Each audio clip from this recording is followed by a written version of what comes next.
Hi everyone. मैं आपका host आज आपके लिए मार्वेल 2024 का लेटेस्ट पेपर स्टाइल के हिसाब से बीए ऑफ बिजनेस एडमिनिस्ट्रेशन का पेपर नंबर 5 जो मोस्ट आईएमपी क्वेश्चन के साथ लाया हो। तो चलो वीडियो की शुरुआत करने से पहले जो आप चैनल में नए हो या पुराने, चैनल को लाइक, सब्सक्राइब और कमेंट करें जिससे हमारा वीडियो आप सबको सबसे पहले मिले। तो चलो विद्यार्थी मित्रों की जय बोल के हम वीडियो की शुरुआत करते हैं। भाग ए, નીચે આપેલા પ્રશ્ન ક્રમાંક 1 થી 20 હેતુ લક્ષી પ્રકારના પ્રશ્નો આપેલા 4 વિકલ્પ એ બી સી પૈકી યોગ્ય વિકલ્પ પસંદ કરીને જવાબ લખો। તો જ્ઞાનને અમલમાં મૂકવાની સરળ પદ્ધતિ એટલે શું? સી, કળા। નીચેનામાંથી કોનો સમાવેશ સંચાલનની એક પણ સપાટીએ થતું નથી? તો સી, કામદાર। ક્વેશ્ચન નંબર 3, માલ કે સેવાને ઉત્પાદન પાસેથી ગ્રાહકો સુધી પહોંચાડવાની પ્રક્રિયાને શું કહે છે? તો માર્કેટિંગ, બજાર સંચાલન। ક્વેશ્ચન નંબર 4, તમે તમારા માણસોને સાચવો, તમારા માણસ બાકીનું તમારું બધું જ સાચવી લે છે આ વિધાન આપ્યું હતું પ્રો ઉર્વિકે આપ્યું હતું। બી। ક્વેશ્ચન નંબર 5, સફળ આયોજન માટેની પૂર્વ શરત શું છે? તો એ પરિવર્તનશીલતા। કોઈપણ વસ્તુમાં પરિવર્તનશીલતા એ પૂર્વ શરત ગણાય। ક્વેશ્ચન નંબર 6, આયોજનની વિવિધ વિધિનો પ્રથમ તબક્કો જણાવો। તો હેતુ નિર્ધારણ કરવું, કોઈપણનો હેતુ નિર્ધારણ કરવું। ક્વેશ્ચન નંબર 7, કર્મચારીઓ ધંધાકીય એકમનું શું છે? તો અમૂલ્ય મિલકત કહેવાય કોઈપણ કર્મચારી। ક્વેશ્ચન નંબર 8, અવૈધિક માહિતી સંચાર માટેના મોટાભાગે કયા સ્વરૂપે થાય છે? તો મૌખિક રીતે થાય છે। કોઈપણ અવૈધિક માહિતી મૌખિક રીતે જ થાય।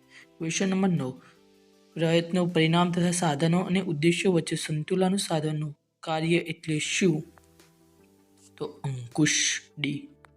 ક્વેશ્ચન નંબર 10, અંકુશની પ્રક્રિયાનો પ્રથમ તબક્કો કયો છે? તો તેનો આન્સર આવશે ડી, ધોરણ સ્થાપના કરવી કોઈપણમાં।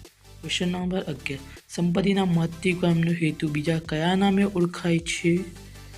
તો તેઓ ચોખ્ખી વર્તમાન મૂલ્ય તરીકે ઓળખાય છે। સી। ક્વેશ્ચન નંબર 12, મૂડી માળખાના કેટલા પ્રકારો છે? તો સી, 4 પ્રકારો છે। ટ્રેઝરી બિલ ભારત સરકાર વતી કોણ બહાર પાડે છે? તો RBI, reserve bank of India. Question number 14, depository ધારો કયા વર્ષમાં અમલમાં મૂકવામાં આવ્યો હતો? તો 1996માં, ડી। ક્વેશ્ચન નંબર 15, બ્રાન્ડિંગનો મુખ્ય ઉદ્દેશ કયો છે? તો હરીફોની પોતાની પેદાશ અલગ બનાવો, ડી।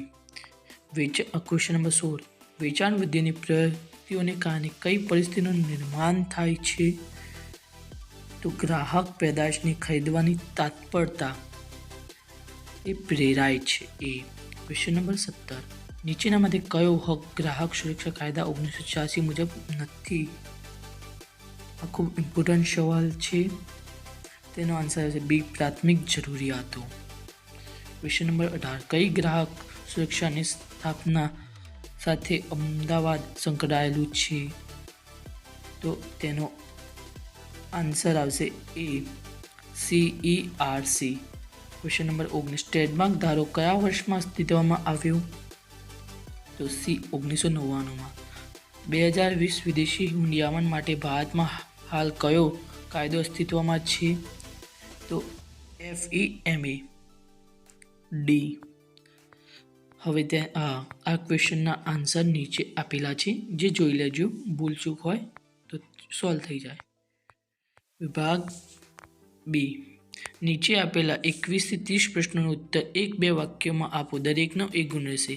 ક્વેશ્ચન નંબર 21, LLMનું વિસ્તૃત રૂપ લખો।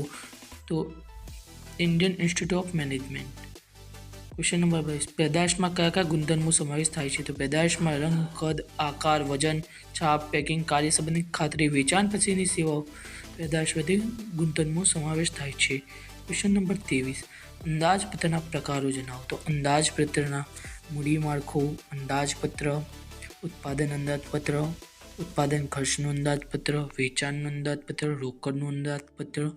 ક્વેશ્ચન નંબર 24, ધંધાના અસ્તિત્વમાં જોખમમાં મુકાતા બાહ્ય પરિબળો કયા છે? તો સરકારની નીતિમાં ફેરફાર, તેજી મંદીની પરિસ્થિતિ, લોકોના વલણ ફેરફાર, હરીફાઈ, હડતાલ, કાચા માલની તંગી વગેરે। કઈ જામીનગીરીઓ બહાર પાડવાનો ખર્ચ પ્રમાણમાં ઓછો આવે છે? તો ડિબેન્ચર પાડવાનો ખર્ચ પ્રમાણમાં ઓછો આવે છે. જામીનગીરીઓની ખરીદ વેચાણ પ્રક્રિયા નોંધો. તો જામીનગીરી ખરીદ વેચાણ પ્રક્રિયા કાર નોંધ એટલે કે ગ્રાહક ઓર્ડર પ્રમાણે જામીનગીરીઓની ખરીદ વેચાણ સોદો થાય પછી દલાલ તે અંગેની નોંધ જેમાં કરે છે. તે દિવસે સોદો થયો હોય તે દિવસનું પુષ્ટિકરણ કરે છે. Question number 27.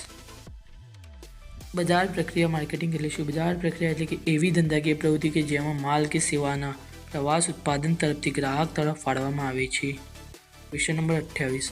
વેચાણ વૃદ્ધિ એટલે શું? વેચાણ વૃદ્ધિ એટલે કે ટૂંકા ગાળાના એવા લાભો કે જે ગ્રાહકોને માલ કે સેવાની ખરીદી કરવા માટે પ્રોત્સાહિત કરે છે તેવા ત્વરિત અસર કરે છે. સારી ઇફેક્ટિવ પ્રોડક્ટ હોય, ઓછો ગિફ્ટ આપ્યા સાથે, એ બધી વેચાણ વૃદ્ધિ. Question number 29. મુક્ત અર્થતંત્રમાં કોને બજારનો રાજા કહે છે? તો મુક્ત અર્થતંત્રમાં ગ્રાહકને બજારનો રાજા કહે છે. Question number 30. ધંધાકીય પરિબળોને મુખ્યત્વે કયા બે ભાગમાં વહેંચી શકાય? તો ધંધાકીય પર્યાવરણને આંતરિક પરિબળો અને બાહ્ય પરિબળો. વિભાગ સી. નીચે આપેલા પ્રશ્ન ક્રમાંક 31 થી 47 પ્રશ્નોમાંથી કોઈ પણ 13 પ્રશ્નો ટૂંકમાં જવાબ લખો. દરેકના 2 ગુણ હશે. Question number 31. સંકલનનો અર્થ આપો. સમગ્ર ધંધાકીય એકમની જુદી જુદી કર્મચારીઓ દ્વારા થતી પ્રવૃત્તિઓ કે કાર્યો વચ્ચે એક સૂત્રતા અને સુમેળ સાધવાનું કાર્યને સંકલન કહે છે. પછી ક્વેશ્ચન નંબર 32. પ્રબંધ કે વ્યવસ્થાનો અર્થ આપો.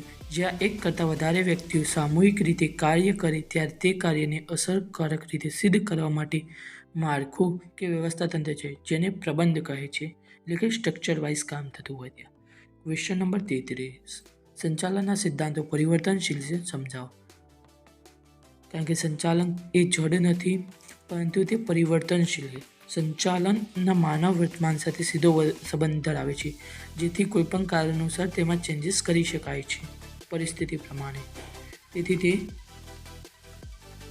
ચેન્જીસ કરી શકાય છે. Question number 34. સંચાલનના કાર્યોમાં આયોજન પ્રથમ સ્થાન ધરાવે છે. શા માટે? આયોજન એ સંચાલનનું સર્વપ્રથમ કાર્ય છે. સંચાલનની શરૂઆત જ આયોજનથી થાય છે. તેમાં શું કરવાનું છે, કેવી રીતે કરવાનું છે, ક્યારે કરવાનું છે, તે બધું આયોજન દ્વારા નક્કી થતું હોય છે. તેથી આયોજન એ સૌપ્રથમ કાર્ય છે. Question number 35. ગૌણ આયોજન કોને કહેવાય? મૂળ યોજનાને અનુરૂપ અથવા તો મૂળ યોજનાને મદદરૂપ થાય તેવી અંગના વિકલ્પો મળી કે પ્રકલ્પો વિચારવામાં આવે તો તેને ગૌણ યોજના કહેવામાં આવે છે. દાખલા તરીકે કાર બનાવતી કંપની ટાયર બનાવવા કે બહારથી ખરીદવા તે અંગેના જે નિર્ણય કરે છે તેને ગૌણ યોજના કહે છે. Question number 36. સત્તા અને જવાબદારીનું વિભાજન એ વ્યવસ્થા તંત્રનો પાયો છે, સમજાવો. તો વ્યવસ્થા તંત્ર વિવિધ વિભાગો અને વ્યક્તિઓ વચ્ચે સત્તા અને જવાબદારીની સોંપણી કરે છે. જેની જેટલી જરૂરિયાત હોય તેટલી સત્તાને જવાબદારી આપે છે, જેથી સમતુલા જળવાઈ રહે છે અને કામ સારી રીતે લઈ શકાય છે. જો તેને ન આપવામાં આવે તો કામ સારી રીતે ન થાય. Question number 37. સૈનિક વ્યવસ્થા તંત્રનો અર્થ આપો. સૈનિક વ્યવસ્થા તંત્ર એ અલગ અલગ પ્રકારના માળખા હોય છે. એક સામાન્ય ક્રમનું માળખું કે જે નિર્ણય પ્રક્રિયા ભાગ લે છે, અને બીજું ટેકનિકલ પ્રશ્નોનો ઉકેલ અંગેનું માળખું જેને પ્રોજેક્ટ માળખું કહે છે. આ બંને માળખાઓ સંયોજન ઉદ્ભવ વ્યવસ્થા તંત્ર સૈનિક વ્યવસ્થા તંત્ર કહે છે. Question number 38. પ્રતીક્ષા યાદી સમજાવો. પ્રતીક્ષા યાદી એટલે કે ભૂતકાળમાં જાહેરાત આપીને ભરતી કરવામાં આવતી હોય ત્યારે જરૂર કરતાં વધુ ઉમેદવારો પસંદ કરી રહ્યા હોય અને ત્યારે જે વધેલા લોકો હોય કે જેમને એ વખતે જરૂર નથી પણ અત્યારે જરૂર છે, તો તે વખત અત્યારે તે ભરતી કરવામાં આવે છે, તો તે પ્રતીક્ષા યાદી પ્રમાણે થઈ શકે છે. તો ભરતી માટે જેનું ઉદાહરણ પણ નીચે આપેલું છે, જે તમારે જોઈ લેવાનું રહેશે. Question number 39. કર્મચારી પસંદગી માટે લેવાતી કસોટીઓના નામ જણાવો. તો બુદ્ધિ કસોટી, અભિરુચિ કસોટી, મનોવૈજ્ઞાનિક કસોટી, ધંધાકીય કસોટી. Question number 40. નેતૃત્વનો અર્થ આપો. કોઈપણ ધ્યેયની સિદ્ધિ માટે લોકો સ્વેચ્છાએ પ્રયત્ન કરવા તેમની ઉપર અસર યોજવાની પ્રવૃત્તિને ગુણને નેતૃત્વ કહી શકાય. નેતૃત્વ એક ખૂબ મહત્વનું છે જે બધા જ કાર્યમાં જરૂરી છે. ક્વેશ્ચન 41. માહિતી સંચારની પદ્ધતિમાં દ્રશ્ય શ્રાવ્ય સાધનોના નામ આપો. તો માહિતી સંચારની પદ્ધતિમાં દ્રશ્ય શ્રાવ્ય સાધનો ચલચિત્ર, television, internet, computers, video technology વગેરે. Question number 42. અંકુશ એ સતત પ્રક્રિયા છે, સમજાવો. તો એકમની પ્રવૃત્તિઓ પર એકવાર અંકુશ રાખ્યા પછી કાયમ માટે બધું આયોજન જ મુજબ થઈ શકે છે તેમ માની ભૂલ ભરેલું છે. કારણ કે એકવાર નક્કી કર્યા પછી આપણે તેનું સામે, કારણ કે કોઈ પણ કાર્યમાં ભૂલ થઈ શકે છે, તેથી તેને જોતું રહેવું પડે. અને એ અંકુશ એટલે સતત પ્રક્રિયા છે. Question number 43. ઇષ્ટતમ મૂડી માળખું એટલે શું? ઇષ્ટતમ એક કે આદર્શ મૂડી માળખું એટલે કે ઉછીની મૂડી અને માલિકીની મૂડી વચ્ચેનું આદર્શ મિશ્રણ કે જેથી શેરના બજારનું મૂલ્ય મહત્વીકરણ કે મૂડી પર તેનું લઘુત્તમકરણ કરી શકાય છે બને છે. ટૂંકમાં કહીએ તો ઇષ્ટતમ મૂડી માળખું એટલે કે ઓછું જોખમી મહત્વ વળતર આપતું મૂડી માળખું. Question number 44. કોલ મની અને નોટિસ મની વચ્ચેનો મુખ્ય કાર્ય તફાવત છે. તો કોલ મની એટલે એક જ દિવસ માટે નાનાની ઉછીના આપવા માટે કરવામાં આવે છે કે લેવામાં આવે છે, જ્યારે નોટિસ મની એ વધુ દિવસ માટે હોય છે. કોલમાંથી 2 થી 14 દિવસ માટે ઉછીના લેવામાં આવે છે, જ્યારે નોટિસ મની એ 14 દિવસથી વધુ ગાળો જોઈતો હોય ત્યારે લેવામાં આવે છે. Question number 45. સારા વેચાણકર્તાની કોઈ પણ 4 લાક્ષણિકતાઓ જણાવો. તો સારા વેચાણકર્તા મુખ્ય લાક્ષણિકતાઓ નીચે મુજબ દર્શાવી શકાય. તો વેચાણકર્તા દેખાવમાં સ્વાર્થ હોય, ચાલાક હોય, વાતચીતમાં કુશળ, બુદ્ધિશાળી, તે બધા સાથે મળીને કામ કરી શકે, તે પોતાની પેદાશ સારી રીતે સુવ્યવસ્થિત દર્શાવી શકે, પેદાશની કિંમત સારી રીતે નક્કી, તેને દેખાવ પ્રમાણિકતા હોય અને તે બધી જ વાતે શુભ ગુણ ધરાવતો હોવો જોઈએ. Question number 46. ટ્રસ્ટશીપના સિદ્ધાંત અને ગ્રાહક સુરક્ષા વિશે નોંધ લખો. તો ભારતમાં રાષ્ટ્રીય પિતા મહાત્મા ગાંધી ટ્રસ્ટશીપનો સિદ્ધાંત રજૂ કર્યો હતો. આ સિદ્ધાંત મુજબ ધંધાકીય એ સામાજિક સંપત્તિનો ટ્રસ્ટ છે. ઉત્પાદકો અને વિતરકો દ્વારા ઉપયોગમાં લેવાતા તમામ સંપત્તિ સમાજ દ્વારા તેમને પૂરી પાડવામાં આવી છે, તેથી તેનો ઉપયોગ સમાજના હિતમાં સમાજની વ્યક્તિ માટે કરવો જોઈએ. આ ગાંધીજીએ કહ્યું હતું, તેથી તેમના અનુસરણ કેટલાક વાક્યો છે. Question number 47. ખાનગીકરણનો અર્થ આપો. જાહેર સાહસોની માલિકી અને સંચાલનનો ઉપયોગ અંકુશ ખાનગી ક્ષેત્રમાં એકમો અથવા કંપનીઓના આપવાનો એટલે કે ખાનગીકરણ. કે માલિકો પાસેથી સંચાલનનો ઉપયોગ કરીને અંકુશ ખાનગી ક્ષેત્રમાં આપવામાં આવે તો તેને ખાનગીકરણ કહે છે. આઝાદીની બાદના શરૂઆતના સમયમાં બધા જ અપેક્ષિત વળતર ના મળે ત્યાં ખાનગી ક્ષેત્ર મૂડીરોકાણ કરવામાં તૈયાર હતું.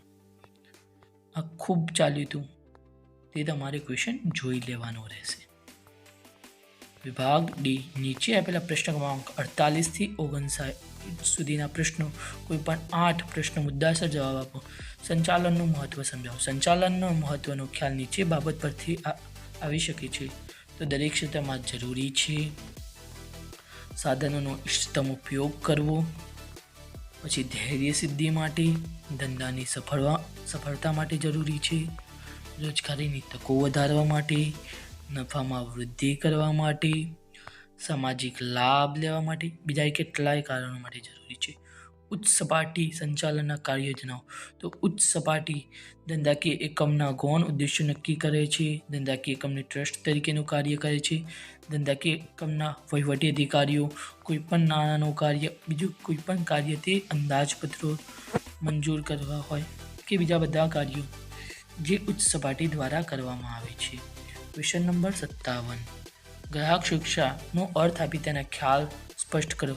તો ગ્રાહક અર્થ એટલે ગ્રાહક સુરક્ષા કાયદા મુજબ ગ્રાહક એટલે કે એવી વ્યક્તિ જે અવેજના બદલામાં વસ્તુ કે સેવા મેળવે છે અને જેના માટે અવેજ ચૂકવવામાં આવતું હોય કે વચન આપ્યું હોય અથવા તો અવેજ કે અંશત ચૂકવવાનું હોય તે અંશત ભવિષ્ય ચૂકવવાનું હોય અથવા તો વિલંબિત ચૂકવણી યોજના ભાગરૂપે હોઈ શકે છે, જેની કેટલીક માહિતી નીચે પ્રમાણે આપી છે. પછી તે જિલ્લા કક્ષાએ, રાજ્ય કક્ષાએ અને રાષ્ટ્રીય કક્ષાએ હોય છે. પછી ક્વેશ્ચન નંબર 58. ખાનગીકરણની નકારાત્મક અને હકારાત્મક અસરો જણાવો. તો ખાનગીકરણની નકારાત્મક અને હકારાત્મક અસરો એટલે કે કંપની ને આપવામાં એટલે કે જાહેર સાહસોનું સંચાલન અને માલિકી ખાનગી એકમને સોંપવાની પ્રક્રિયા. ખાનગી કારણની નકારાત્મક નીચે મુજબ છે, જેમ કે કર્મચારીનું શોષણ કરવું, ઉચ્ચ સંચાલન દ્વારા સત્તાનો દુરુપયોગ કરવો, આવક અને સંપત્તિ સમાન વહેંચણી કરવી, નફાને વધુ પ્રાથમિકતા આપી ગ્રાહકનું શોષણ કરવું, તેની હકારાત્મકમાં કાર્યક્ષમતામાં વધારો કરવો, રાજકીય સવિસ્તારતા દલીલો કરવી, ગુણવત્તા વસ્તુ કે સેવામાં ઊંચી રાખવી, વ્યવસ્થિત માર્કેટિંગ કરવી વધુ. બીજા કેટલાક છે જે જોઈ લેવાના આવશે. Question number 59. વૈશ્વિકીકરણની નકારાત્મક અસરો જણાવો. તો વૈશ્વિકીકરણની નકારાત્મક અસર એટલે કે બજાર વ્યવસ્થાનું કાર્ય મુશ્કેલ બને છે અને ખર્ચમાં વધારો થાય છે. મોજ શોખની વસ્તુ અને સેવાઓનું ઉત્પાદન અને વેચાણ, જીવનની ભૌતિક ચીજવસ્તુની સેવાનું ભોગ વધતું જાય છે. લોકોની માનસિકતામાં વધારો સુધારો, નવા પ્રશ્નો સર્જાય છે. એક દેશ કે ઉપખંડની આર્થિક સ્થિતિ અસર અન્ય દેશો ઉપર ઝડપથી થાય છે. તેના કેટલાક આન્સર આપે છે જે જોઈ લેવાના રહેશે. વિભાગ એ, નીચે આપેલા પ્રશ્ન ક્રમાંક 60 થી 65 સુધીના પ્રશ્નો, કોઈ પણ 4 પ્રશ્નો સવિસ્તાર જવાબ આપો. તો આયોજનના ઘટકો સમજાવો. તો આયોજનના 4 ઘટકો નીચે મુજબ છે: હેતુ, ધૈર્ય, બીજું વ્યૂહ રચના, ત્રીજું નીતિ, ચોથું છે પદ્ધતિ અને વિધિ. બીજા કેટલાક છે જે નીચે પ્રમાણે રહેશે. Question number 41. કર્મચારી વ્યવસ્થા તંત્રનો અર્થ આપી તેની લાક્ષણિકતાઓ સમજાવો. તો સામાન્ય અર્થમાં કર્મચારી વ્યવસ્થા એટલે કે એકમ માટે જરૂરી કર્મચારીઓ મેળવવા, કેળવવા અને જાળવવા સાથે સંબંધ ધરાવે છે. પછી સંચાલનના અગત્યના કાર્યો, કામ કરવા, કાયમી પ્રક્રિયા, પછી માનવ સાથે સંબંધ રાખવો, પછી પ્રવૃત્તિઓમાં ગતિશીલ બને છે, અન્ય કાર્યો સાથે સંબંધ હોય છે, વિસ્તૃત પ્રવૃત્તિ છે, મૂડી ખર્ચ રોકાણ કરી શકાય. Question number 62. ભરતીનો અર્થ આપી તેના બાહ્ય પ્રાપ્તિસ્થાનો સમજાવો. ભરતીનો અર્થ સામાન્ય અર્થમાં ભરતી એટલે કે કર્મચારીને શોધવા અને તેમની નોકરી માટે અરજી કરવાની પ્રોત્સાહિત કરવાની પ્રક્રિયા, જેમાં જાહેરાત દ્વારા કરી શકાય, પછી રોજગાર વિનિમય કેન્દ્રો દ્વારા કરી શકાય, પછી મજદૂરો સંઘ દ્વારા કરી શકાય, ઠેકેદારો દ્વારા કરી શકાય, પછી દ્વાર પર ભરતી કરી શકાય. બીજા કેટલાક છે. Question number 63. પ્રોત્સાહનનો અર્થ આપી નાણાકીય પ્રોત્સાહન સમજાવો. તો નાણાકીય પ્રોત્સાહન એટલે કે નાણાકીય પ્રોત્સાહનનું મુખ્ય સાધનો નાનું છે. તો કોઈ પણ વ્યક્તિને પ્રોત્સાહન આપવું તો નાનું એ સર્વોત્તમ છે અને તેના પછી કેટલીક બીજી રીતો પણ આપી શકાય જે બાહ્ય કહી શકાય. તો નફામાં ભાગ આપી શકાય, જે નફો થયો એમાં સહભાગીદાર બનાવી શકાય, ધંધાનું કેટલાક પ્રમાણ આપવામાં આવે, પછી બઢતી આપી શકાય એટલે કે તેને ધંધામાં આગળ વધવાની કાબિલિયત આપી શકાય, બોનસ આપી શકાય, કમિશન અપાય કે આટલું કામ કર્યા પછી આટલો પૈસા મળશે, ઇનામો આપી શકાય, નાના મોટા. Question number 64. નેતૃત્વની લાક્ષણિકતાઓ સમજાવો. તો જે નીચે પ્રમાણે તાબેદારનું અસ્તિત્વ, નેતૃત્વનો સ્વીકાર, અવૈધિક પ્રભાવ ઊભો કરી શકે છે, આદર્શ વ્યવસ્થા તંત્ર અને અભિપ્રેરણ. બીજા કેટલાય છે જે નીચે પ્રમાણે રહેશે. અહીંયા આપણું પેપર પૂરું થાય છે. Thank you people for watching videos. અહીંયા આપણો લાસ્ટ ક્વેશ્ચન રહી ગયો હતો. ગ્રાહક સુરક્ષા કાયદા મુજબ ગ્રાહકને મળવાપાત્ર રાહતો જણાવો.